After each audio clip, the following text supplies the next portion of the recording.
to say it's signed, the deal's all signed. Strait is already partially open, but it's essentially ships are starting to go out now. On Friday, it'll be completely open. And we found the third set to be very smart, strong, very smart, but we ended up making a deal. Iran will not have a nuclear weapon. They fully agreed to that. And hopefully it's going to be a good relationship and we're going to get along. The Iran deal that we made is going to bring a lot of success to the world. I may be involved, I may not, but JD was coming in for that specifically. This is a very powerful document and I want it to be released, so probably pretty soon. جو بات وہ نہیں کہہ پا رہے وہ یہ نہیں کہہ پا رہے کہ ہم شکست کھا گئے ہیں، ایران جیت گیا ہے. ظاہر امریکہ جیسا ملک، امریکی صدر یہ کیسے کنفیس کر سکتا ہے؟ But Iran did it. Iran نے اپنی تمام تر باتیں بھی ایک طرح سے منوا لی ہیں. ایرانی صدر مسعود پزشکیان کہتے ہیں کہ اگر معاہدے کی تمام شقوں پر صحیح عمل ہو تو یہ باوقار دستاویز ہوگی اور معاہدے پر مکمل عمل درآمد سے مسائل حل ہو سکتے ہیں. ایرانی صدر یہ بھی کہتے ہیں کہ ایران سے ایران اور خطے میں نئے مواقع پیدا ہوں گے. یہ دستاویز ملک پورے خطے کے مزاحمتی بلاک کے لیے بڑا اعزاز ہے اور یہ بہت ایک امپورٹنٹ بات ہے کہ ایران یہ بھی چاہتا تھا سائم کہ ان پر جو پابندیاں عائد ہوئی ہیں وہ بھی لفٹ کی جائیں، پابندیاں بھی لفٹ کی جائیں، جو سینکشنز تھیں، جو کہ فروزن ایسٹس تھے وہ بھی ریلیز کیے جائیں. تو اب آبویسلی جو 60 دن کا ٹائم فریم ہے اس میں یہ سب باتیں ہوں گی، نیوکلیر کے حوالے سے بھی اور سینکشن ریلیف کے حوالے سے بھی. ایران کا یہ کہنا ہے کہ لبنان اسلام آباد معاہدے کا اہم حصہ ہے. آپ کو یاد ہے جب اسلام آباد ٹاکس ہو رہی تھی تو ایران کی پہلی شرط تھی ان ٹاکس میں بیٹھنے کی یہ تھی کہ لبنان میں سیز فائر ہو. اسرائیل جو لبنان میں ناجائز حملے کر رہا ہے وہ کرنا بند کرے، جو کہ اسرائیل نے اس کے اوپر کوئی خاص کار نہیں دھرے. لیکن لبنان کی سیکیورٹی کے بغیر کوئی معاہدہ آگے نہیں بڑھ سکتا. ایران کا یہ موقف ہے. امریکہ اپنے وعدوں کو پورا کرنے کے اقدامات کرے، ہم معاہدے کی پاسداری کریں گے. ترجمان ایرانی وزارت خارجہ اسماعیل بقائی صاحب ہیں، وہ یہ کہتے ہیں کہ معاہدے پر پہنچنے کا مطلب یہ نہیں کہ ہم نے اپنے نقصانات کو بھلا دیا. ہم کبھی نہیں بھولیں گے امریکی و صہیونی جارحیت میں ہماری قیادت کو شہید کیا گیا. اثاثوں کی بحالی اور جنگ میں نقصانات کا معاوضہ بات چیت کا حصہ ہے. مسلط کرتا جنگ کا معاوضہ طلب کرنا ہمارا حق ہے. امریکہ پر اعتماد بحال کرنے کے لیے طویل راستہ طے کرنا ہے اور ماضی کے تجربات کی وجہ سے امریکیوں پر اعتماد نہیں ہے. بالکل، اور ہمیں پتہ ہے کہ اس میمورینڈم پر سائن ہونے کے بعد مزید راؤنڈ آف ٹاکس ہوں گے، یعنی کہ مزید جو شکیں ہیں ان کی نوک پلک سنبھالی جائے گی. اچھا، ایک ملک ہے جب سب یہ چاہتے تھے کہ جنگ ختم ہو، جنگ نہ ہو، ڈائلاگ ہو، امن کو موقع ملے، ایک واحد ملک جس کا نام ہے اسرائیل. پتہ نہیں اسے ملک کہنا چاہیے کہ نہیں، اسرائیل نام ہے. بہرحال اسرائیل کی ہر دھرمی برقرار ہے. اسپوائلر کا رول وہ بارہا پلے کرتا رہا ہے اور ابھی بھی کہیں نہ کہیں خدشہ رہتا ہے. اسرائیلی وزیر ہیں قومی سلامتی کے، پتہ نہیں مشکل سا نام ہے ان کا، ہاں، وہ تل ابیب اور تہران اور واشنگٹن میں جو MOUs کا معاملہ ہے اس کو کہتے ہیں ہم اس کے شراکت دار ہیں اور نہ ہی اس کے پابند ہیں. یعنی کہ ہم سے کوئی امید نہ رکھے کہ ہم اس کی شقوں پر یا سیز فائر پر یا معاہدے پر کسی طرح سے عمل درآمد کریں گے. آبویس تھا، ہمیں پتہ تھا. ایران اور امریکہ کی مفاہمتی یادداشت اسرائیل کی سلامتی کو یقینی نہیں بناتی. اسرائیل کو حزب اللہ کے خاتمے سے کم کسی چیز پر اکتفا نہیں کرنا چاہیے. ہم حزب اللہ کے مکمل خاتمے کے سوا کسی بھی حل پر مطمئن نہیں ہو سکتے. اچھا، کچھ لوگ ہوتے ہیں جن کو شاید زبانی کلامی باتیں سمجھ نہیں آتی، ان کے ساتھ نا آپ کو کچھ کسی قسم کے کسی جوتے شوتے کا استعمال کرنا پڑتا ہے. لاتوں کے بھوت باتوں سے نہیں سمجھتے. اب ڈونلڈ ٹرمپ گالم گلوچ تک تو پہنچ گئے نتن یاہو کے ساتھ، اس نہج پر تو پہنچ گئے کہ وہ فون اٹھاتے ہیں اور گالیاں دیتے ہیں نتن یاہو کو کہ انسان بنو. لیکن اگر اس طرح کے مزید بیانات آتے رہے اسرائیل کی جانب سے اور ان کے منسٹرز کی جانب سے تو مجھے لگتا ہے کہ ڈونلڈ ٹرمپ سے ہی چترول کروائے گا نتن یاہو اپنی. اور یہ وقت بھی کوئی دور نہیں ہے، یہ بھی ہمیں آتا ہوا نظر آئے گا. اگر ہمیں زائنسٹ لابی اپنا رسوخ کھوتے ہوئے دیکھ لی ہم نے اس 2026 کے اندر، ہم نے اپنی آنکھوں سے دیکھ لیا. امیجن. اور آپ یہ وہی بات ہے نا کہ جس زائنسٹ لابی کا اتنا ایک پرسیپشن تھا کہ امریکہ ان کے بغیر ہلے گا نہیں، آج ڈونلڈ ٹرمپ اسی نتن یاہو کو کال کر کے گالم گلوچ کر رہے ہیں اور یہ بتاتے ہیں کہ بھائی اگر میں نہ ہوتا تو تم جیل میں ہوتے اس وقت. تو پھر کچھ بھی ہو سکتا ہے. چلیں تو بات کر لیتے ہیں. سابق سفیر ڈاکٹر جمیل احمد خان صاحب ہمارے ساتھ ہیں. ہم کہتے ہیں نا اتنے اس میں انویسٹڈ ہو گئے تھے کہ ہمیں پتہ ہی نہیں چلا ہم کتنی دیر سے آپ کے ساتھ مخاطب ہیں. Thank you so much doctor Jamil sahab. سب سے پہلے تو یہ بتائیے گا، یہ امن معاہدہ ہم سب جانتے ہیں بہت ضروری تھا. اسلام آباد میمورینڈم کی میں بات کر رہی ہوں، الیکٹرانک اس پر سگنیچر ہو گئے ہیں، اب جنیوا میں تقریب ہونا باقی ہے. So how would you like to sum up, like ہم مارچ سے لے کے اب تک جو سلسلہ شروع ہوا، پاکستان کی ایفرٹ، کیا کہیے گا؟ یقیناً پاکستان کے سر اس کا سہرا جاتا ہے. یہ دور حاضر کا سب سے پیچیدہ مسئلہ، سب سے کمپلیکس، سب سے کمپلیکیٹڈ، جس میں تہ در تہ اس میں پیچیدگیاں تھیں اور اس پیچیدگیوں کے ساتھ یہ آپ اندازہ کریں کہ پاکستان نے اس کا بیڑا اٹھایا، حالانکہ بہت سارے ممالک تھے جو اس سے پہلے کوششیں کرتے رہے، جون میں بھی لیکن حملہ ہو گیا ایران پر، اور اس کے بعد یہ جو 28 فروری سے پہلے بھی سائن ہوتے ہوتے جو عمان میں چل رہے تھے مذاکرات، تو اس سے کے بعد حملہ ہو گیا. تو یہ صرف پاکستان ہی تھا کہ یہ تمام نشیب و فراز کے باوجود یہ بیڑا اپنے کندھوں پر اٹھائے رکھا، اور پھر آخر میں اللہ تعالیٰ نے کامیابی دی اور یہ سہرا پاکستان کے سر ہی آیا. لیکن اب بھی یہ ضرور ہمیں سوچنا چاہیے کہ جیسے کہ آپ ذکر کر رہے تھے، اور اس میں جس طرح کے اسرائیل اور جس طرح بن گوائر کا آپ نے بیان بتایا، یہ ایک نفسیات ہے، یہ ایک سائیکالوجی ہے پورے صہیونی ریاست کی. اور اس صہیونی ریاست میں تقریباً 80% کے لوگ، قریب 75-80% لوگ یہی چاہتے ہیں کہ گریٹر اسرائیل کا جو کانسیپٹ ہے اس کو امپلیمنٹ کیا جائے، زمینیں قبضہ کی جائیں. واضح رہے کہ فلسطینیوں کی زمین اب ان کے پاس فقط 22% رہ گئی ہے، اور 78% زمین پہلے ہی قبضہ کر چکے ہیں اسرائیل. لبنان میں تقریباً 22% زمین ابھی جو پچھلے چند دنوں میں انہوں نے قبضہ کیا ہے. تو یہ ان کی پرانا وتیرہ ہے. اس میں سیکیورٹی کونسل کی ریزولوشنز ہیں، اس کی کوئی پاسداری نہیں کرتا کہ 1967 کی سرحدوں پر واپس چلے جائیں، اس کی کوئی پاسداری نہیں کرتا ہے. اور 2003 میں سیکیورٹی کونسل کی ریزولوشن لبنان کے حوالے سے ہے، اس کی اسرائیل پاسداری نہیں کرتا. اسرائیل نے صرف اگر اب پریشر برداشت کیا پریشر لیا ہے، جس کی وجہ سے اسرائیل تھوڑی بہت تو بیان دے رہا ہے. اس کو پتہ ہے کہ اگر امریکہ نے ہاتھ کھینچ لیا تو اسرائیل ٹک نہیں سکے گا اس پورے خطے میں.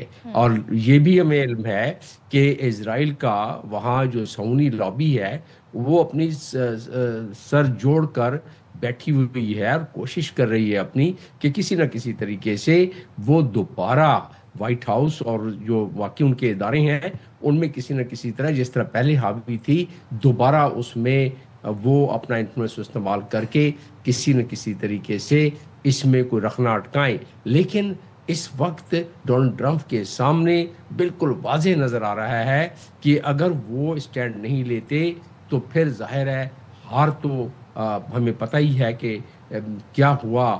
امریکہ کے ساتھ 47 کے قریب جہاز اپنے وہ تباہ کروا بیٹھا ایران کے ہاتھوں اور کافی نقصان اس نے اٹھایا.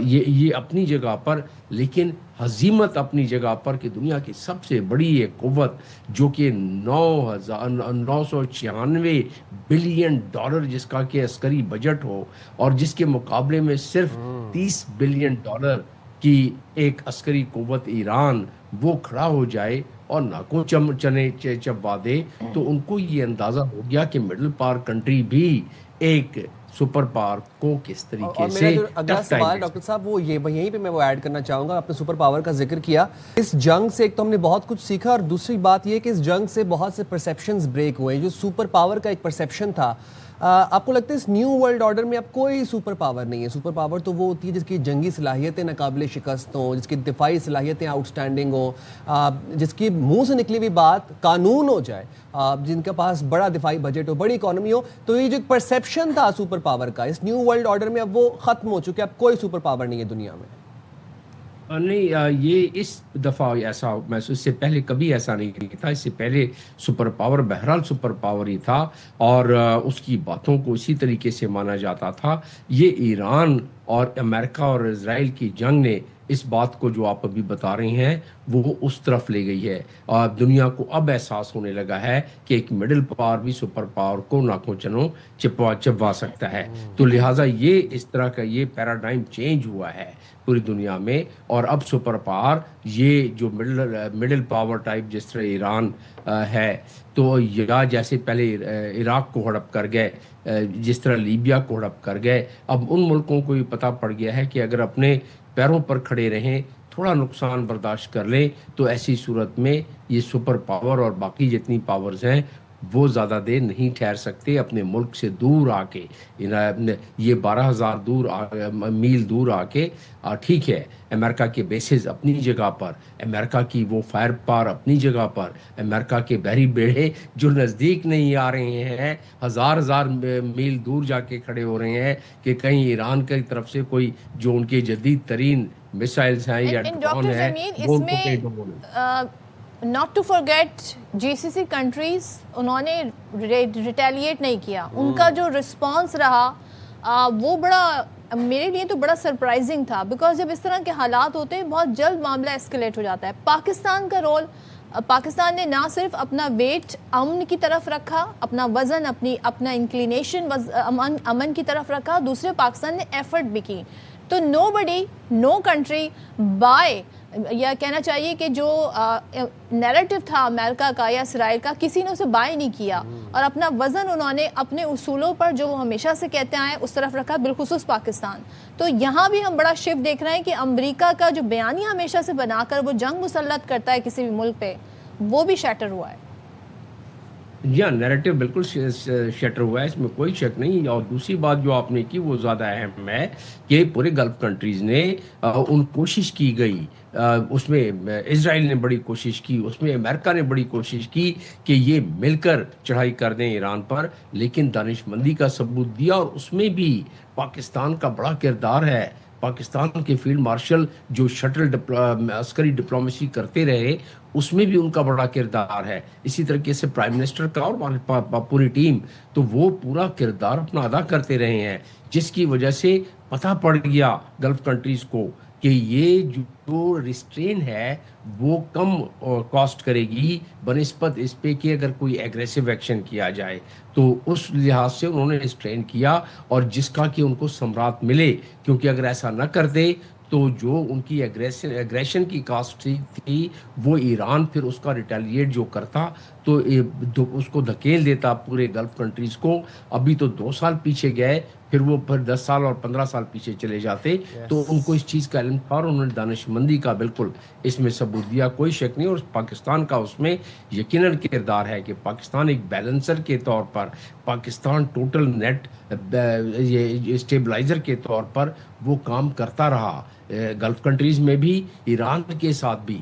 کیونکہ اگر سعودی عرب کے ساتھ ہمارا پیکٹ نہ ہوتا تو جس طریقے سے ابتدا میں شروع کیا تھا ایران نے, تو یہ کہیں جا کے بات آگے پہنچ جاتی. لیکن بہرحال ابھی ہم بات کر رہے تھے MOU کی, یہ ایک بڑی خوش آئند بات ہے کہ یہ ہم اس کو ہوسٹ کر رہے ہیں جنیوا میں, اور یہ اسلام آباد کے وہ کس گھنٹے کی کوششیں اور کاوشیں ہیں, جس کو آج بھی جس کا ذکر کیا ہے امریکہ کی JD وینس نے کہ یہ اس میں ہماری بہت ساری باتیں طے ہو گئی تھیں. اور میں یہ بات کا بہت مرتبہ ذکر کر چکا ہوں کہ JD وینس کا جو 5.5 منٹ کی پریس کانفرنس تھی, اس میں انہوں نے بتا دیا تھا کہ جتنے بھی یہ پوائنٹس تھے اس پہ تقریباً ہمارا راہیں ہموار کر دی تھیں. صرف یہ ہمارا انریچمنٹ والا نیوکلیئر فائل جو تھی اس کا مسئلہ تھا, تو وہ اب 60 دن میں. ڈاکٹر صاحب, میں یہاں پر اپنا ایک سوال بھی ایڈ کر دوں MOU سے ریلیٹڈ. میں آپ سے جاننا ہی چاہتا ہوں, چونکہ ابھی ابتدائی مرحلے ہیں تو ظاہر سی بات ہے اتنی پریسائز ڈیٹیلز تو کسی کے پاس نہیں ہے, نہ ہی وہ کہیں پہ نشر کی گئی, نہ ہی کوئی متن ابھی تک سامنے آیا ہے. بٹ اسٹل اب جو فرائیڈے کو جو MOU سائن ہونے جا رہا ہے اس میں کیا کی پوائنٹس ہوں گے, وہ کس چیز کا MOU ہوگا؟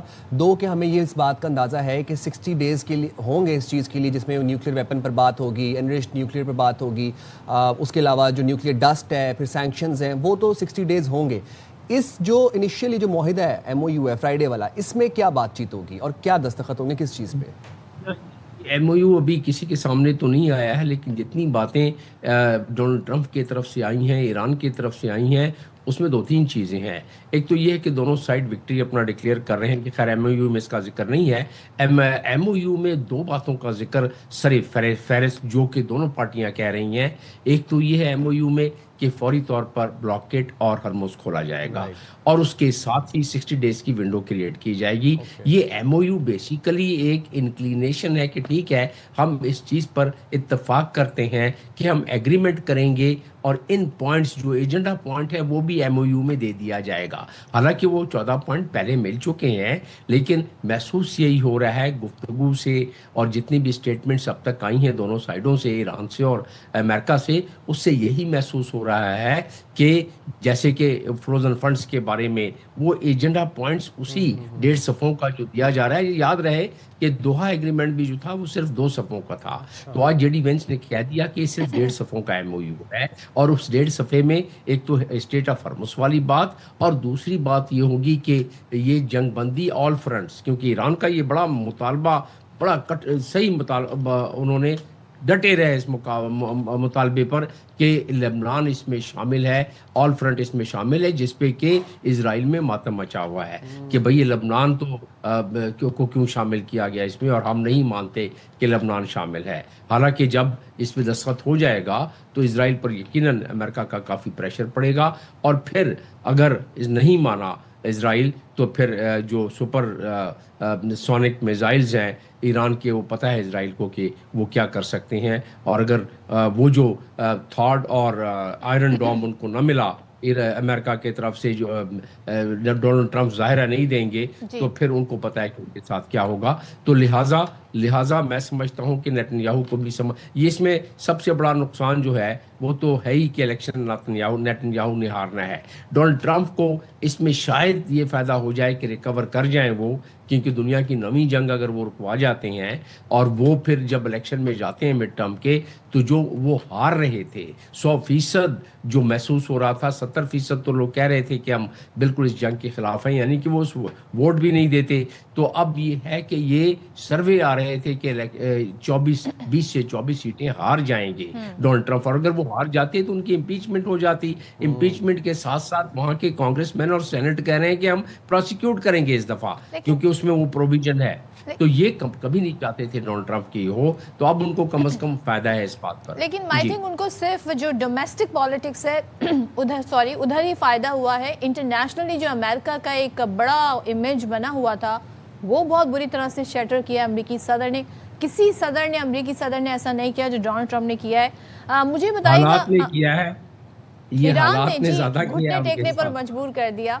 مجھے بتائیے گا, مسعود پزشکیان کہتے ہیں کہ اگر معاہدے کی جو تمام تر شقیں ہیں اس پر صحیح سے عمل ہو جائے تو یہ بڑی ہی باوقار دستاویز ہوگی, یعنی کہ اس سے ہم یہ اندازہ لگا سکتے ہیں کہ اس میں ایران کے لیے بہت کچھ ہے. ساتھ ہی وہ یہ کہتے ہیں کہ ایجنڈے میں شامل ہے کہ پڑوسی ملکوں کے ساتھ معاہدے پر دستخط سے متعلق بات ہوئی ہے اور یہ دورے ہوں گے. تو ایران کے لیے اس میں بہت کچھ نظر آ رہا ہے کہ دیگر ممالک کے ساتھ تعلقات بھی بہتر ہوتے ہوئے نظر آ رہے ہیں, اور خود ان کے لیے اپنا بڑا فائدہ نظر آ رہا ہے. چلتے آپ کو میں ایک جملہ بتاتا چلوں. سیکیورٹی پیراڈائم آئندہ برسوں میں چینج ہو رہا ہے. ایران اس سیکیورٹی کا کیلکولس کا حصہ ہوگا. جو تکیہ کرتے تھے سارے کے سارے امریکہ پر, گلف کنٹریز کے, وہ تکیہ کرنا ختم کرتے جائیں گے آہستہ آہستہ, اور وہ اب ایسٹ کی طرف دیکھیں گے, چائنا اور اس طرف پاکستان, ایران کی طرف. لہٰذا پورا سیکیورٹی پیراڈائم چینج ہونے جا رہا ہے اس خطے میں آنے والے سالوں میں. تو اس لحاظ سے وہ صحیح بات کر رہا ہے ایران بھی یہی چاہتا ہے کہ ایسا ہو, اور وہ اپنے پڑوسی ممالک کو اسی لیے وزٹ کرنا چاہتا ہے کہ وہ جو تھوڑی بہت غلط فہمیاں تھیں اور جس وجہ سے تھیں اس کو بھی کلیریفائی کر دیں اور اپنے گڈ ول کو کریٹ کریں, کیونکہ ایران نے اپنے آپ کو منوا لیا, اب ان کو کسی سے منوانے کی ضرورت نہیں ہے.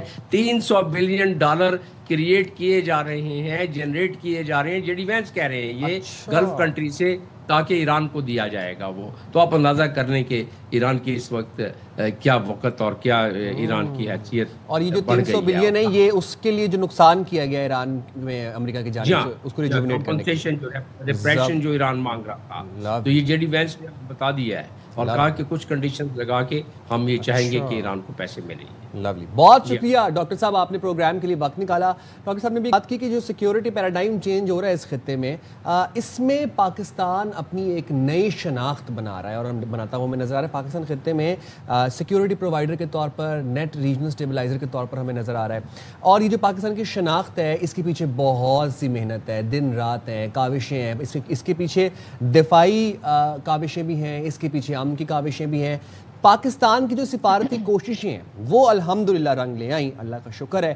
امن اور معاہدے میں پاکستان کے اہم کردار کو دنیا بھر میں سراہا جا رہا ہے. اور جو وزیر اعظم شہباز شریف ہمارے ہیں وہ یہ کہتے ہیں کہ جنگ کی تاریک رات کے بعد امن کا سورج طلوع ہو گیا ہے.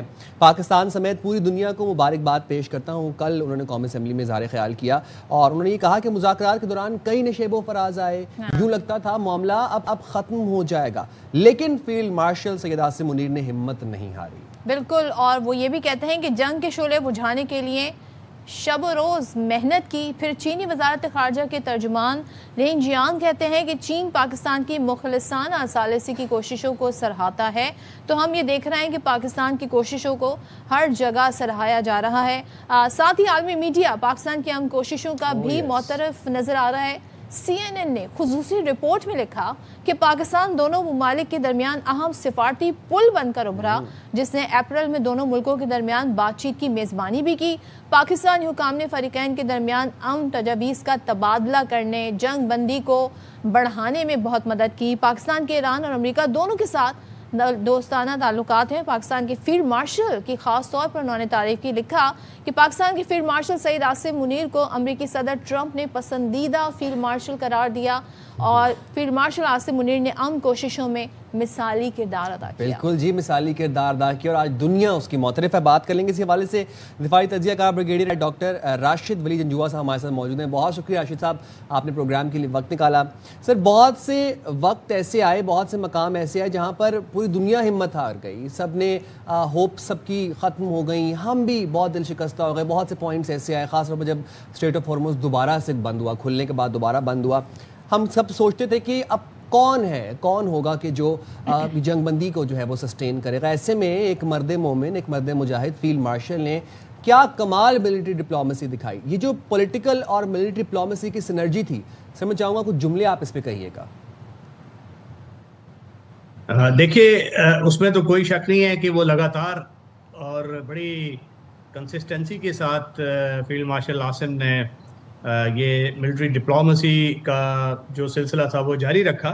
اور اس میں ایک تسلسل رہا. سب سے اہم بات یہ ہے کہ ایرانینز ان کو ٹرسٹ حاصل تھا، کیونکہ ایک ایسا وقت تھا جب ایرانیوں پہ کوئی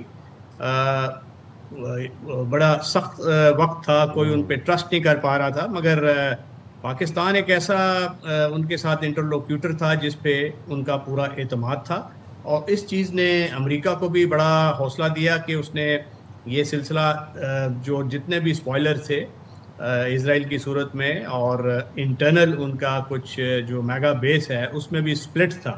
آدھا میگا بیس یہ کہہ رہا تھا کہ انگیج کریں، آدھا کہہ رہا تھا کہ نہیں، اس کو کمپلیٹ ایک شکست سے دو چار کریں. تو اتنی مشکلات اور دشواریوں اور اپس اینڈ ڈاؤن اس کے باوجود پامردی کے ساتھ اس پہ استقلال کے ساتھ قائم رہنا، تو یہ بڑی ایک کریڈٹ والی بات ہے جو بجا طور پہ فیلڈ مارشل عاصم منیر اور جو پاکستانی گورنمنٹ ان کو جاتا ہے. اور ساتھ ساتھ یہ چین کا پاکستان کو اعتماد حاصل تھا، کیونکہ جب وہ ایک بہت مشکل مرحلے میں یہ مذاکرات داخل ہوئے تو چین نے اس پہ اپنا جو انڈیا دیا کہ ہم ڈائیلاگ اور یونائٹڈ نیشنز کی جو ایک سلسلہ ہوتا ہے اس کی چھتری کے نیچے اس مسئلے کا کوئی حل چاہتے ہیں. تو اچھا ہوا، کیونکہ کسی بھی ایسے موقع پہ جس پہ تمام جو اقوام تھیں وہ اس وقت تذبذب کا شکار تھیں کہ اس وقت کسی بھی لمحے ایک نئی جنگ چھڑ سکتی ہے، مگر اس کوششیں جاری رکھی گئیں. اور کریڈٹ جاتا ہے دونوں فریقین، جو امریکہ اور جو پاسداران انقلاب اس کی قیادت ایرانی، ان کو بھی کہ انہوں نے پیس کی ویلیو کو سمجھا اور فریم ورک معاہدے کی طرف آئے. دو کہ ابھی بھی اس میں کافی سپوائلرز کی جو ڈسرپٹ کرنے کی گنجائش موجود ہے. آلریڈی چینل 14 جو ہے اسرائیل کا، وہ اس نے ٹرمپ کو لوزر کہنا شروع کر دیا ہے. اور جو باقی جو الیکشن کی طرف بڑھ رہا ہے اس اسرائیل، وہاں پہ جو متبادل قیادت آ رہی ہے، نفتالی بینٹ اور باقی جو لوگ ہیں، وہ ان سے بڑھ کے ایک صدرن لیبنان میں جنگ کی، ایران پہ پریشر ڈالنے کی باتیں کر رہے ہیں. اور اس چیز کو مینج کرنا پڑے گا، کیونکہ اگر وہ نہ ہوا تو پھر پاسداران انقلاب کے اندر بھی ایسے دھڑے ہیں جو اس وقت پیس پروسیس چلے گا جس میں 60 دنوں میں جوہری افزودگی کا جو بہت اہم ایک معاملہ ہے اس پہ ڈسکشن ہونی ہے، اور اگر وہ ڈسکشن کامیاب نہیں ہوتی تو پھر یہ ڈی ریل ہو سکتا ہے، کیونکہ یہ جتنا سینکشنز ریموول والا معاملہ ہے یہ بڑا کمپلیکیٹڈ ہے۔ اس وقت 1200 کے لگ بھگ تو سینکشنز امریکہ کی عائد کردہ ہیں، اچھا تو 200 یورپین یونین نے لگائی ہوئی ہیں، کوئی 100 یونائٹڈ نیشنز کی ہیں، تو ایران تو کمپلیٹلی ان سینکشنز میں جکڑا ہوا ہے، اور ان کو ریموو کرنے کا ایک کمپلیکیٹڈ پروسیس ہوتا ہے، اور اس پروسیس کو، اور ابھی بات ہو رہی تھی یہ ریکنسٹرکشن فنڈ کی جو 300 ارب، تو وہ اس صورت میں ہوگا، گلف ممالک اس میں کنٹریبیوٹ اس صورت میں کریں گے کہ اگر وہ اپنا اینڈ آف دا بارگن برقرار رکھتا ہے، اور یہ بڑا کمپلیکیٹڈ مرحلہ ہے، اور میرا خیال ہے اس مرحلے میں بھی اتنی ہی پامردی، اتنے استقلال، اتنی ہی انرجی کا مظاہرہ کرنا ہوگا، اور پاکستان نے آلریڈی ایک کریڈیبل میڈیٹر کا جو کریڈینشیل اسٹیبلش کر لیے ہیں، تو یہ اس نازک مرحلے میں بھی وہ کردار وہی رہے گا، اور اس کی ضرورت ہوگی کہ اس کو ایون کیل پہ رکھا جائے، ورنہ یہ ڈی ریل ہو سکتا ہے۔ تو راشد صاحب ویسے مجھے لگتا ہے کہ امریکہ کا زیادہ انٹرسٹ یہ تھا کہ کسی طرح کی کوئی اناؤنسمنٹ ہو جائے، کسی طرح کا کوئی سائن ہو جائے کہ وہ اپنے لوگوں کو یہ دکھا سکیں کہ دیکھیں جی معاہدہ ہو گیا اور ہم جنگ نہیں کر رہے، اور ہم نے ایران کے ساتھ یہ کیا وہ کیا، تاکہ کچھ فیس سیونگ ہو جائے۔ ایک ایسے ملک کی میں بات کرنا چاہوں گی جو سارے سینیریو میں ارریلیونٹ رہا۔ اب آپ حیران ہوں گے کہ میں ایک ارریلیونٹ ملک کی بات کیوں کر رہی ہوں، وہ ملک ہے بھارت۔ میں بھارت کی اس لیے بات کر رہی ہوں کہ بھارت ہمیشہ سے یہ دعویٰ کرتا آیا ہے کہ جی وہ خطے میں بڑا ایک پاور ہے اس کے پاس، جی امن کی تو کیا ہی ہم ان کی مثال دیں، ہیٹریڈ کی ان کی پالیسی ہے، لیکن دنیا کو وہ ایک ڈیفرنٹ اپنا امیج دکھاتا تھا۔ سوال یہاں پر یہ ہے کہ پاکستان کی پوزیشن بڑی مستحکم ہے، پاکستان کو عالمی سطح پر تنہا کرنے کا جو دعوے دار ہے بھارت، وہاں پر ہم دیکھ رہے ہیں بڑی تنقید ہو رہی ہے مودی سرکار پر، ان کے رویے پر، ان کے اپنے ہی لوگ کر رہے ہیں کہ بھارت کے لیے اب ہم دیکھ رہے ہیں کہ چاہتے ہوئے بھی جو پاکستان کا ایک بڑا ابھرتا ہوا کردار ہے وہ نظر انداز نہیں کر پا رہا ہے، تعریفیں ہو رہی ہیں پاکستان کی وہاں پر۔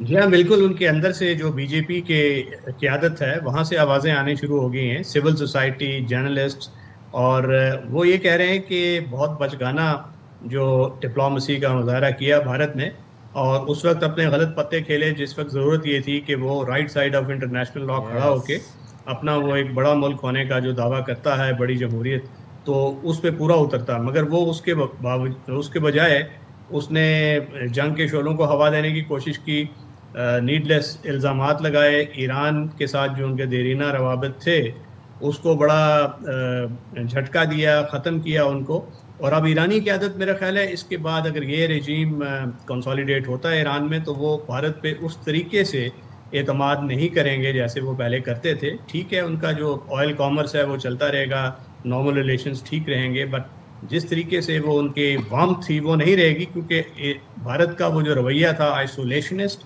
امیچور اور پیٹھ میں چھرا گھونپنے والا، وہ ایران نے بھی دیکھ لیا ہے، اور دیگر جو گلف ممالک ہیں انہوں نے بھی وہ اس کو آبزرو کیا ہے۔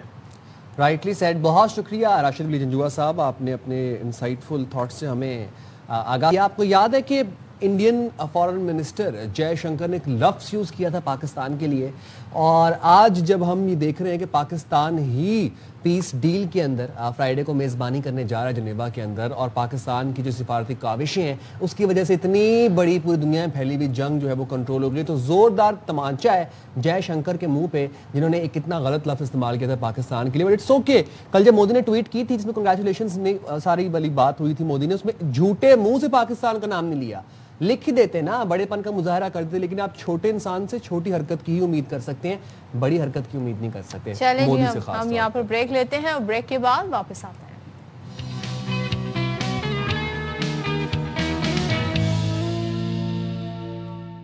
ویسے سائم میں ایک بات سوچ رہی تھی کہ جس طریقے سے ڈونلڈ ٹرمپ صاحب نے اناؤنسمنٹ کی اور سب مبارکبادیں دے رہے ہیں، پھر عالمی منڈی میں جو خام تیل کی قیمتیں ہیں اس پر جو اثر پڑا، تو بھائی اثر تو پھر پری وار والے پرائس پہ چلے جانا چاہیے پیٹرول۔ میں تو کہتا ہوں کہ پاکستان نے جو بہترین کردار ادا کیا ہے پیس میکنگ کے اندر، پیٹرول کی قیمت یہاں پر 150 تک تو ہو جانی چاہیے، تحفتہ نہیں، چلے تحفہ تو نہیں ہماری عوام کو کہ یہ تو ریلیف ملنا چاہیے کہ 150 ہو جائے کہ پیٹرول کی قیمت, بٹ ہم اس کے بارے سے بات کریں گے. یہاں پر معیشت کی بات بھی کریں گے. ایک بریکنگ ہے صدف میرے پاس, اور وہ یہ ہے کہ وفاقی وزیر داخلہ محسن نقوی کی جماعت اسلامی کے مرکز منصورہ آمد ہوئی. وفاقی وزیر داخلہ محسن نقوی کی امیر جماعت اسلامی حافظ نعیم الرحمان سے ملاقات ہوئی. اس ملاقات میں ملک کی مجموعی سیاسی معاشی امن و امان کی صورتحال پر تبادلہ خیال ہوا.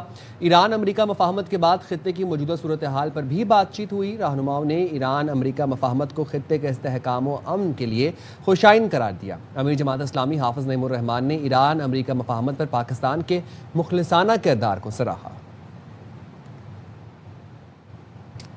محسن نقوی صاحب سپر بزی پرسن. تو چلے میں اس سے پہلے جو پوری میں نے تمہید باندھی تھی بریکنگ آنے سے پہلے وہ یہی تھی, اور میں اسی طرف جانا چاہ رہی ہوں کہ امریکہ ایران مفاہمتی جو معاہدہ اگر مکمل طور پر, ہم چاہتے ہیں انشاءاللہ ایسا ہو جائے, مکمل طور پر نافذ العمل ہو جائے, تو یہ نہ صرف دونوں ملکوں بلکہ پوری عالمی معیشت کی اگر ہم بات کریں, کیونکہ اس جنگ نے عالمی معیشت کو بہت بری طرح متاثر کیا.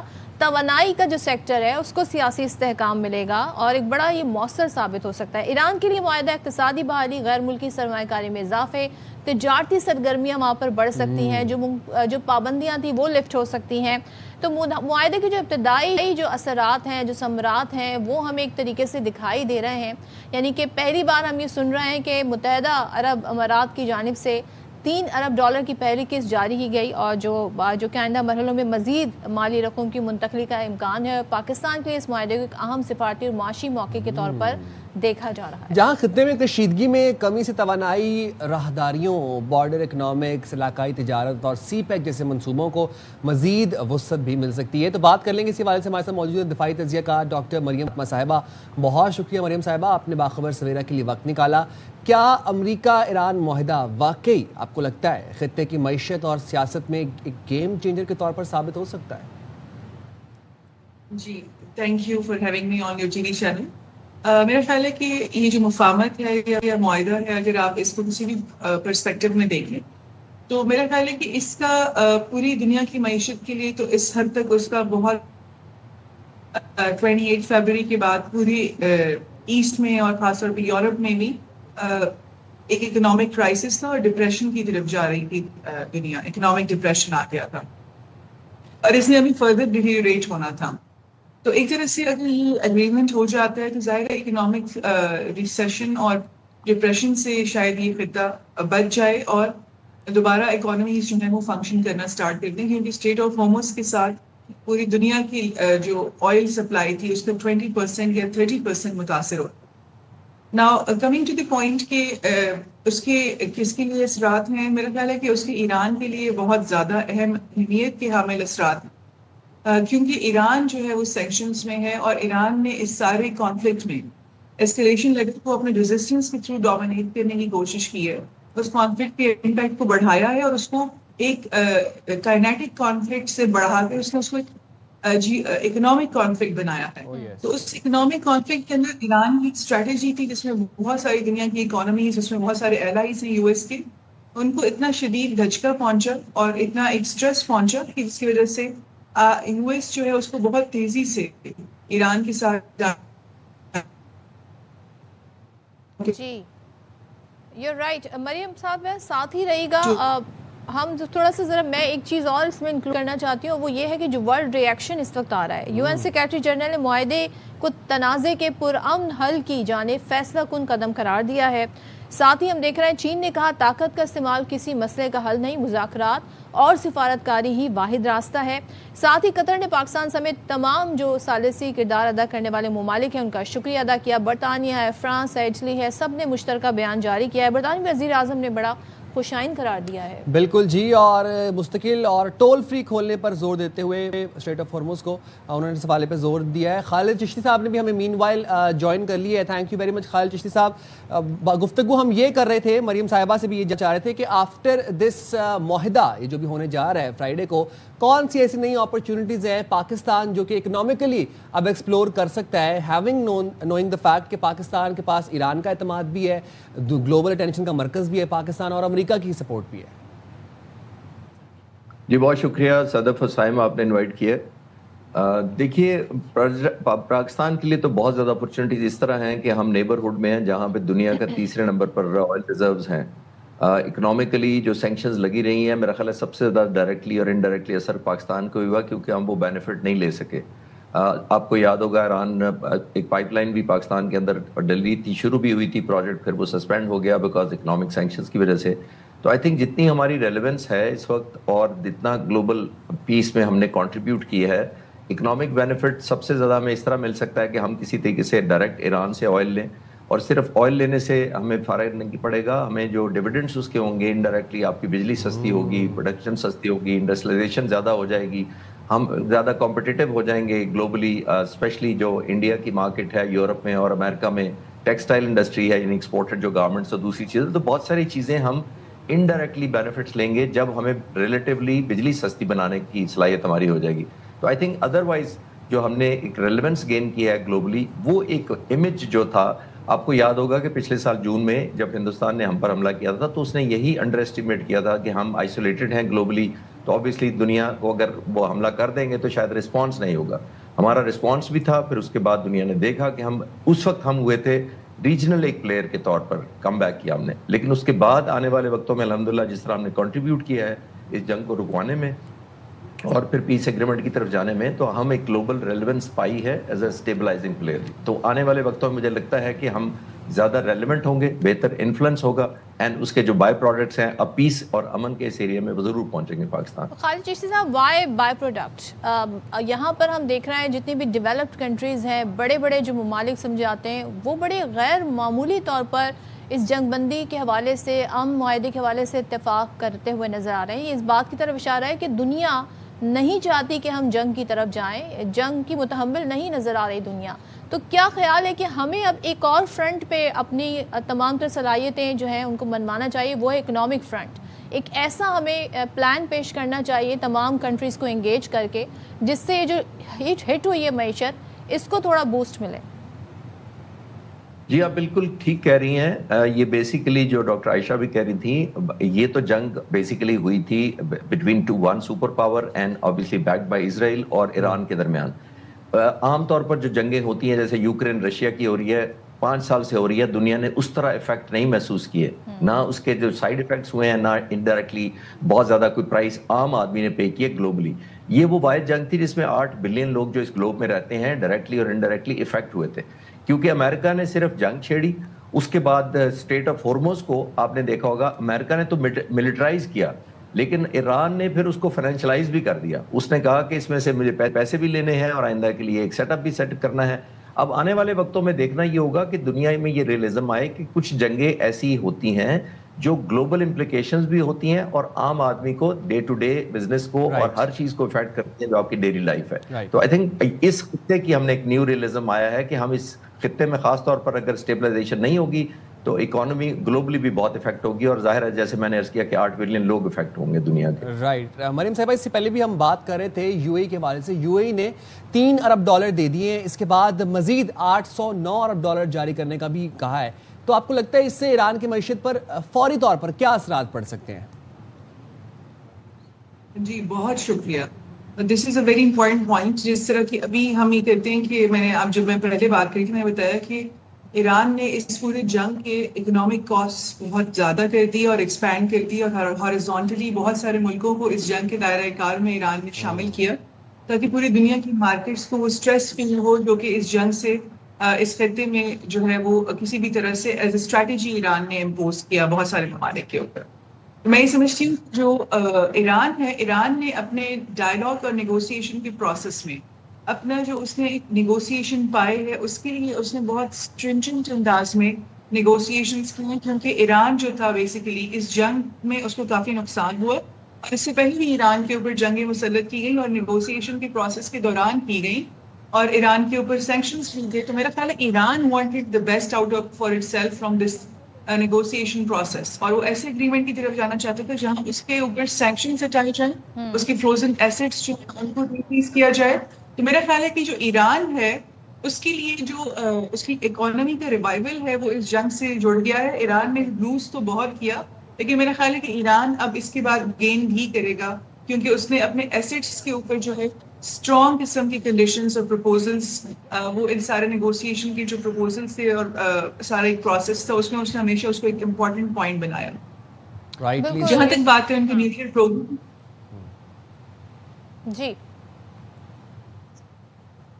جی جہاں تک بات ہے ان کے نیوکلیئر پروگرام کی، اس کے اوپر ابھی تک ظاہر ہے کانفیڈینشیلٹی ہے. پروپوزلس ڈفرینٹ انداز میں جو ہے وہ بیک اینڈ فورتھ گئے ہیں، کچھ یو ایس کی طرف سے ہیں، کچھ ایران کی طرف سے. We have yet to see how these two countries have been agreeing on the issue of nuclear fissile material. یا اگر اس کو رول بیک کرنا ہے یا اس کو چلانا ہے یا اگر کس حد تک انرچمنٹ کرنی ہے، اس کے اوپر اگر ان کا کوئی اگریمنٹ ہوا ہے تو وہ ہمارے سامنے آئے گا. لیکن so far Pakistan as a credible mediator یا فیسیلیٹیٹر، میں زیادہ کہوں گی کیونکہ اس کو اسکالرلی پرسپیکٹو میں اس کو فیسیلیٹیٹر کا رول دیں گے، پاکستان نے بہت کانفیڈینشیلٹی انشور کی ہوئی اس پورے پروسیس میں. تو وی ہیو یٹ ٹو سی کہ اس پر کس طرح جو ہے دونوں پارٹیز آپس میں اپروچ کر رہی. ٹھیک ہے، thank you so much doctor Maryam, thank you so much. Khalid Chishti sahab ہمارے ساتھ تھے اور بہت کچھ اس سے گین کیا جا سکتا ہے. پاکستان اس سچویشن کو بڑے اچھے سے کیپٹلائز کر سکتا ہے. بالکل جی. یہاں پر وقت چھوٹی سی بریک کا، حاضر ہوں گے بریک کے بعد. اسٹے دیر ود اس.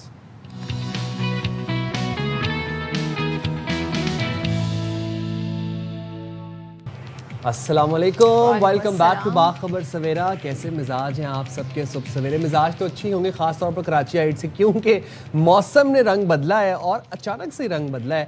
اس لیے میں کہتا ہوں یہ کراچی کا موسم ہے نا، خاص طور پر یہ کچھ تھوڑا بے وفا ہے، یہ اپنی مرضی سے رنگ بدل دیتا ہے. لیکن اچھی بات یہ ہے کہ موسم خوشگوار ہے. یہاں پر میرے پاس ایک اپڈیٹ ہے اور وہ یہ ہے کہ جناب اٹک کے سرحدی علاقے کے قریب سی ٹی ڈی اور دہشت گردوں میں فائرنگ کا تبادلہ ہوا. اب سی ٹی ڈی سے مقابلے کے دوران 5 دہشت گرد ہلاک ہوئے. ترجمان سی ٹی ڈی نے دہشت گردوں کے مطابق دہشت گردوں کی گرفتاری کے لیے انٹیلیجنس بیسڈ کارروائی کی گئی اور ہلاک دہشت گردوں سے خودکش جیکٹ، دستی بم، ایس ایم جی، گولیاں، بارودی مواد برآمد ہوا. دہشت گرد پنجاب کے مختلف شہروں میں حملے کی منصوبہ بندی مکمل کر چکے تھے اور ترجمان سی ٹی ڈی کے مطابق اٹک کے سرحدی علاقوں میں مزید سرچ آپریشن جاری ہے. اور اسی حوالے سے آپ کو اپڈیٹ بھی کر رہے ہیں، ایک بڑا انٹیلیجنس بیسڈ آپریشن کیا گیا ہے. اٹک کے سرحدی علاقے کے قریب سی ٹی ڈی اور دہشت گردوں میں فائرنگ کا تبادلہ ہوا اور سی ٹی ڈی سے مقابلے کے دوران 5 دہشت گرد جہنم واصل کر دیے گئے.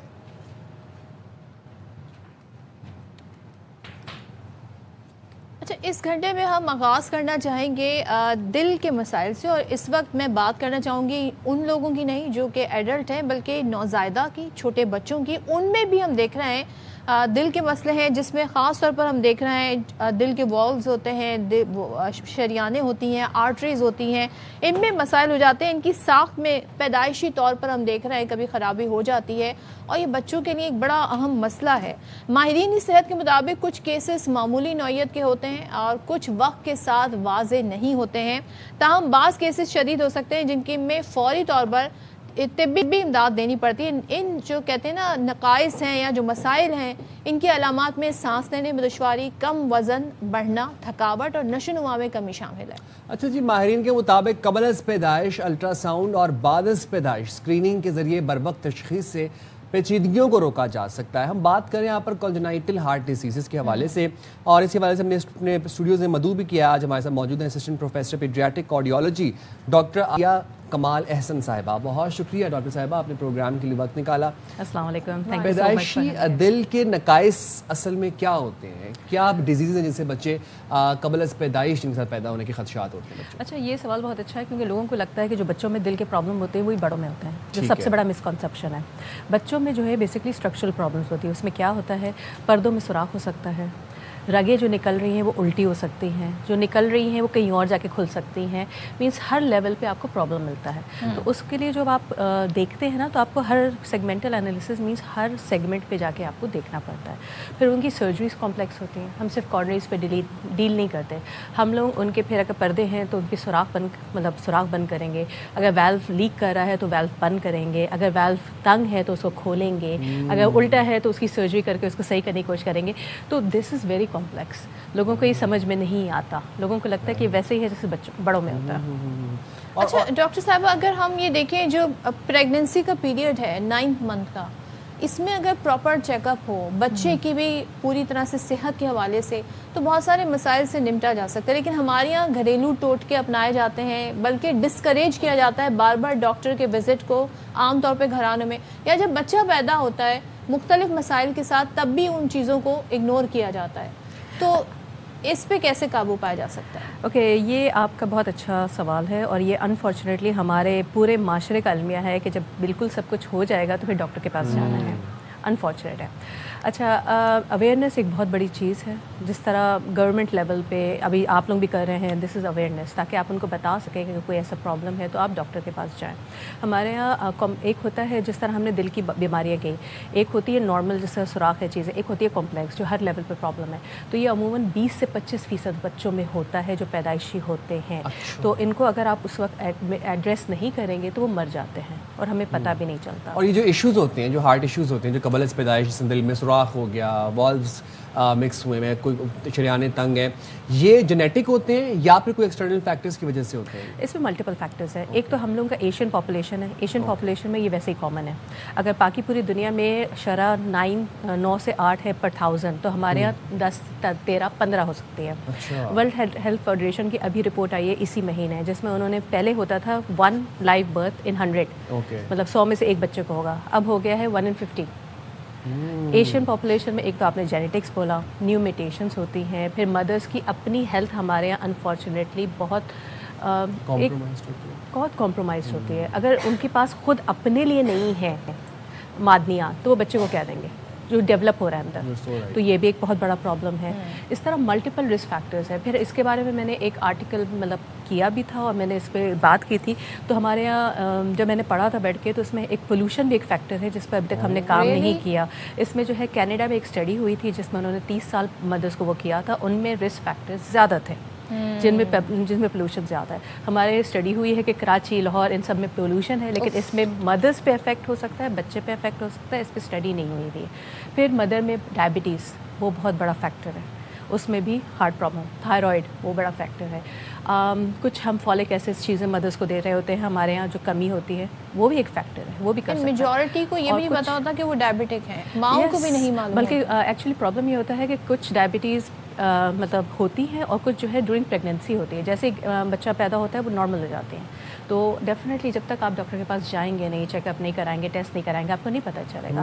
اسی طرح کچھ مدرس جو ہے وہ میڈیکیشنس لے رہی ہوتی ہیں، ٹھیک ہے، جو کہ فیٹس پہ افیکٹ کر سکتی ہیں، لیکن ان کو پتہ نہیں ہوتا. ہم کاؤنسلنگ بھی کرتے ہیں کہ whenever you are pregnant please ہمارے پاس آئیے، ہم میڈیکیشنس اس کے لحاظ سے ایڈجسٹ کریں گے. اب تو چیزیں خیر وقت زمانہ چینج اتنا ہو گیا کہ اب تو اسموک بھی کری ہوتی ہیں ڈیورنگ پریگنینسی وچ از لیتل. لیکن میں آپ سے جاننا چاہ رہا ہوں کہ ایسے معاشرے میں جہاں پر اگر کبھی ضرورت نہ پڑے خدا نخواستہ تو لوگوں کی پوری زندگی گزر جاتی ہے، ان کو اپنا بلڈ گروپ ہی نہیں پتہ ہوتا. وہاں پر آپ لوگوں کے لیے کتنا مشکل ہے اس اویئرنیس کو، خاص طور پر جب ہم کانجنائٹل ہارٹ ڈیزیز کی بات کرتے ہیں، اس کو اسپریڈ کرنا؟ ایسا سب سے پہلے میں یہ بتانا چاہوں گی کہ کنجنائٹل ہارٹ ڈیزیز پیدائشی ہے، ٹھیک ہے. کچھ چیزوں میں جو ہمارے میجورٹی ہے، ہم فیٹس میں مطلب جب بچہ پیٹ میں ہوتا ہے اسی وقت معلوم کر سکتے ہیں، بتا سکتے ہیں، پیرنٹس کو بتا رہے ہوتے ہیں، کاؤنسل کر رہے ہوتے ہیں، ان کو یہ تک بتا رہے ہوتے ہیں کہ فوراً ضرورت پڑے گی، اشد ضرورت پڑے گی، یا کچھ دنوں بعد ہم آرام سے کر سکتے ہیں، اس کو اس طرح لے کے چلیں گے. پوری کاؤنسلنگ ہمارے فیٹل کا پارٹ ہے. جب بچہ پیدا ہو جاتا ہے اس کے بعد ہم اس کی مینجمنٹ شروع کرتے ہیں. ہمارے پاس بہت ساری مینجمنٹ ہے، سرجیکل بھی ہے، انٹرونشنل بھی ہے، ٹھیک ہے، اور کچھ میں ہم لوگ بس ویٹ اینڈ واچ. اچھا، اس میں سب سے بڑا پرابلم یہ ہوتا ہے، ایک تو یہ ہے کہ ہمارے پاس ڈائریکٹ پیشنٹس نہیں آتے، کہیں نہ کہیں سے ریفر ہو کر آتے ہیں، تو ان کے ایکوز میں مسئلہ ہوتا ہے. جب ہم کاؤنسلنگ کرتے ہیں تو وہاں ڈفرینٹ ہے. مینجمنٹ کا ہمارا بہت بڑا فیکٹر ہوتا ہے کہ ہم پہ جب مینیج کریں گے ان کو کس طرح لے کے چلیں گے. ہمارے یہاں سب سے انفارچونیٹ یہ ہے کہ جس طرح میری او پی ڈی میں پیشنٹس آ رہے ہوتے ہیں تو ہمیں امیجنگ اور ڈفرینٹ چیزوں سے ہم یہ معلوم کر لیتے ہیں کہ ان کو میکسیمم ہم کتنا دے سکتے ہیں. اب میں آپ کو ایگزامپلس دیتی ہوں. جس طرح فیٹل ایکو میں 2 بچے تھے twins, I did the echo fetal, کسی نے کیا ہوا تھا، اس میں دونوں کو لائف کیا ہوا تھا، 1 واز ڈیڈ. اب وہ جو تھا وہ مدر کو ہم نے اسی وقت بچانا تھا. We have a fetal program and a cardio ops program. Cardio ops means جتنی خواتین جن کو کارڈیک مسئلہ ہے اور وہ پریگننٹ ہیں، we have an O P D for that.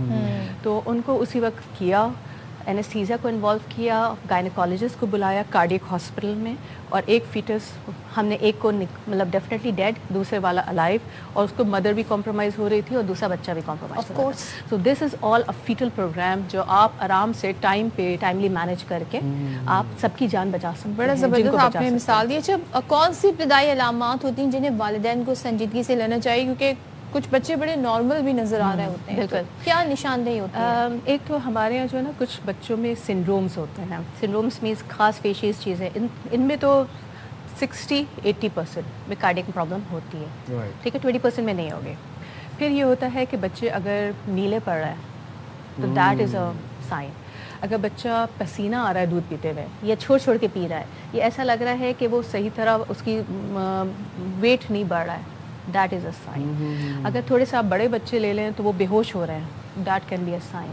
اگر فیملی ہسٹری ہے مینس ایک بچے کو پہلے ہو چکا ہے تو دوسرے بچے میں چانسز آٹومیٹکلی بڑھ جاتا ہے. اور تھوڑا سا بڑے ہوتے ہیں لائک 10-12 سال کے, بالکل صحیح کر رہے ہیں, سب کچھ کھیل رہے ہیں, کھیلتے کھیلتے سڈنلی بے ہوش ہو گئے, that can be a sign. اچھا, ہم لوگ ہمیشہ کہتے ہیں کہ سوراخ ہے, چیزیں ہیں, اور بھی بچوں میں مسئلہ ہو سکتا ہے. دھڑکن کا مسئلہ سب سے بڑا ہو سکتا ہے, آپ کو پتہ بھی نہیں ہوگا, ہارٹ بلاک کے ساتھ ہے, پوری زندگی رہا. irregular ہارٹ بیٹ ہو سکتی ہے, ہارٹ بلاک ہو سکتا ہے, مینس وہ ایک جگہ سے دوسری جگہ کنڈکشن ہی نہیں ہو رہی, لیکن کبھی سمپٹومیٹک نہیں ہوا تو پتہ بھی نہیں چلا. ایک دفعہ ہوا, بے ہوش ہوا, لا کے دکھایا تو ہم نے پکڑا, پھر اس کو بیٹری لگانا چیزیں, یہ بھی آپشن ہے.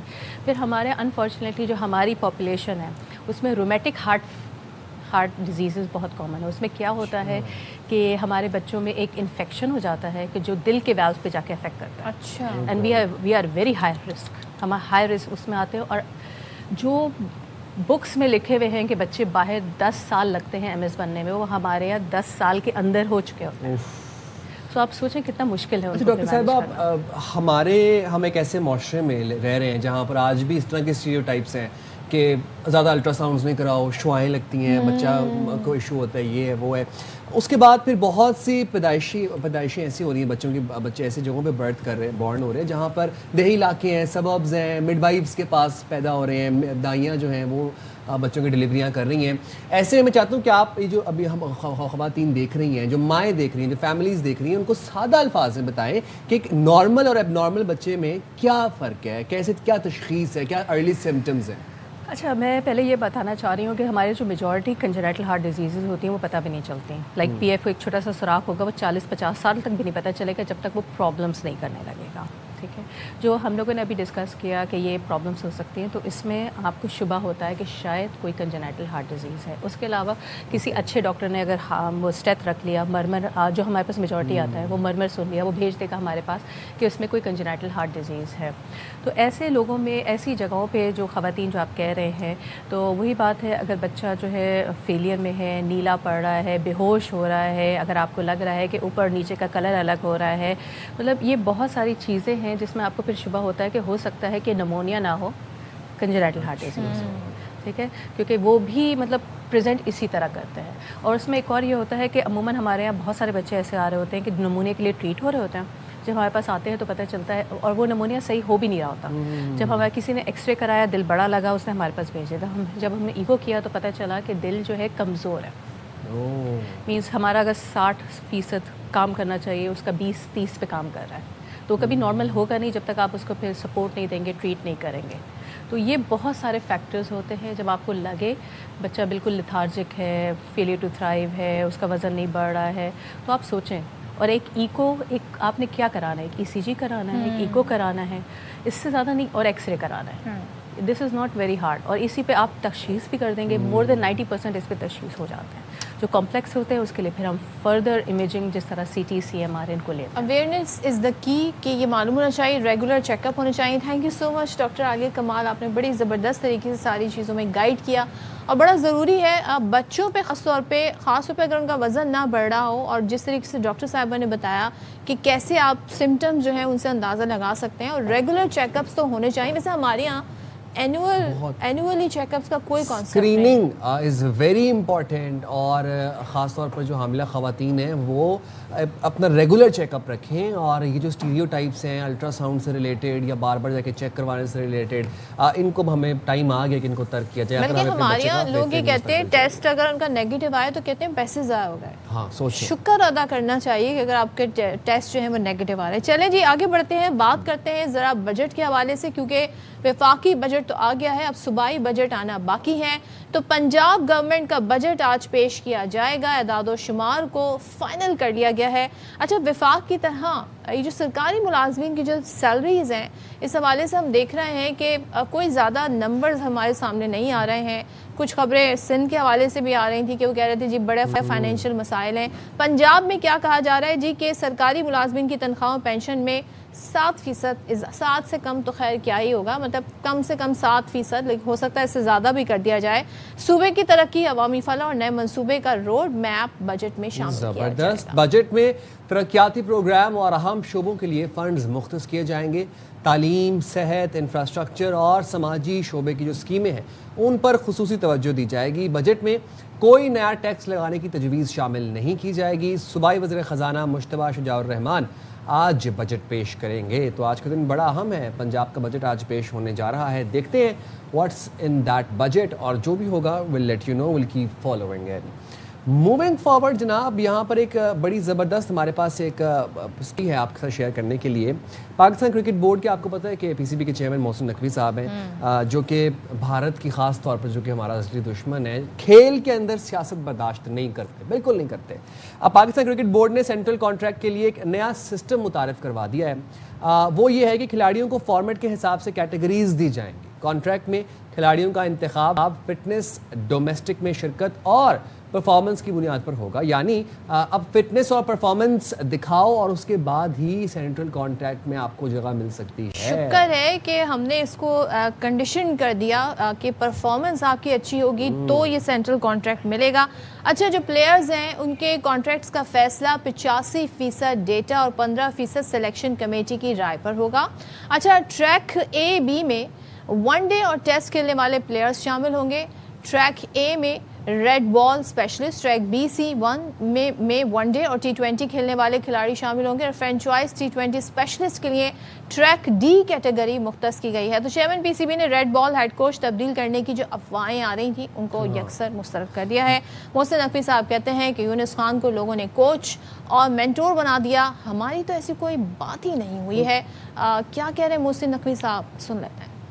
4 دن پہلے ہیڈ لائن چل رہی تھی یونس خان جو ہیں وہ ٹیسٹ ٹیم کے کوچ مقرر. یہ باتیں تو مجھے چینل سے پتہ چلتی ہیں، جبکہ ہمارے پاس تو اس طرح کا نہ کوئی ایجنڈا تھا نہ کوئی چیز تھی. اس پہ کیا کہہ سکتا ہوں؟ اگر کوئی خبر اس دن نہ مل رہی اور اس دن وہ کہہ کہ چلو صبح آج یہ خبر بنا کے چلا دیتے تو اس پہ میرا قصور تو نہیں ہے. جو بھی اس ٹائم کرکٹ کے لیے بہتری کر سکتا ہے میں ہر ایک کے پاس جاؤں گا بھی، اس کو انوالو بھی کروں گا اور اس کو ساتھ لے کے بھی آؤں گا. ٹورنامنٹس کے اوپر اب ہمیں فوکس کرنا ہے. انفارچونیٹلی وہاں پہ ہم برا پرفارم کر رہے ہیں. کافی امید ہے سارا کا سارا پروسیس ٹرانسپیرنٹ ہوگا، کسی انڈیویجولس کے ہاتھ میں نہیں رہے گا. اس پہ کوئی اعتراض نہیں کر سکتا ہوگا کہ جی مجھے آپ نے یہ کرائٹیریا کیوں دیا ہے اور یہ کیٹیگری. چلیں جی، پھر بات کر لیتے ہیں. ہمارے ساتھ موجود ہیں نمائندے خصوصی رائے کھیل شاہد ہاشمی صاحب اور ماینا اسپورٹس جرنلسٹ نجیب الحسنین صاحب. بہت شکریہ آپ دونوں کا، آپ نے باخبر سویرا کے لیے وقت نکالا. شاہد بھائی، آپ کی اجازت سے نجیب بھائی آپ سے آغاز کرنا چاہوں گا. یہ جو سینٹرل کانٹریکٹ ہے اس کو کنڈیشن کر دیا گیا اب کھلاڑیوں کی پرفارمنس کے ساتھ. آپ کو لگتا ہے کہ یہ خوش آئند فیصلہ ہے؟ 15% آپ کی سلیکٹر دیکھیں گے، یہ بات کچھ سمجھ نہیں آتی. جو آلدو اس کو ایکسپلین کرنے کی بہت کوشش کی گئی ہے عاقب جاوید کی طرف سے.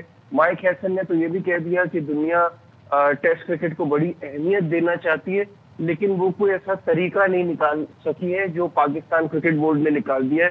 اور ساری دنیا جو ہے اس پہ آنے والے وقتوں میں Pakistan cricket board would feel very proud, and ساری دنیا جو ہے وہ پاکستان کو کاپی کرے گی اس چیز کے لیے. لیکن اس کے بعد پھر سلیکٹرز کا رول کیا رہ جائے گا؟ اور بہت ساری چیزیں پہلے بھی آ چکی ہیں نام بدل کے. تو اب بات وہی ہے کہ اتنے سال سے اب یہ کام چل رہا ہے، یہ والی چیز کتنی کارآمد ثابت ہوتی ہے یہ آنے والا وقت بتائے گا. لیکن اس میں 2 باتیں بہت خوش آئین ہیں. ایک نمبر 1 یہ کہ ہم نے ٹیسٹ کرکٹ کو اہمیت دی ہے، اور یہ بات بھی ہے کہ اس کی ٹیسٹ کی جو کیٹیگری بنائی ہے اس میں پیسے بڑھائے جائیں گے. وہ فائنینشیل جو بینیفٹ ہے جو لڑکوں کو لیگ کھیلنے یا T20 کھیلنے سے ملتا تھا وہ چیز کو کم کرنے کی کوشش کی جا رہی ہے. ٹیسٹ کرکٹ کو اہمیت دی جا رہی ہے، یہ بہت اچھی بات ہے. ساتھ میں یہ شرط رکھنا کہ جو ڈومیسٹک کرکٹ کھیلے گا وہی پاکستان کے لیے کھیل سکے گا، یہ بہت بہترین بات ہے. اور یہ ہم بار بار کہتے تھے کہ ہمیں اپنی ڈومیسٹک کرکٹ کو عزت دینی ہے. یہ چیزیں تو ٹھیک ہے، لیکن باقی چیزیں مجھے لگتا ہے کہ مور اور لیس وہی ہے جو ہم پہلے بھی ٹرائی کر چکے ہیں.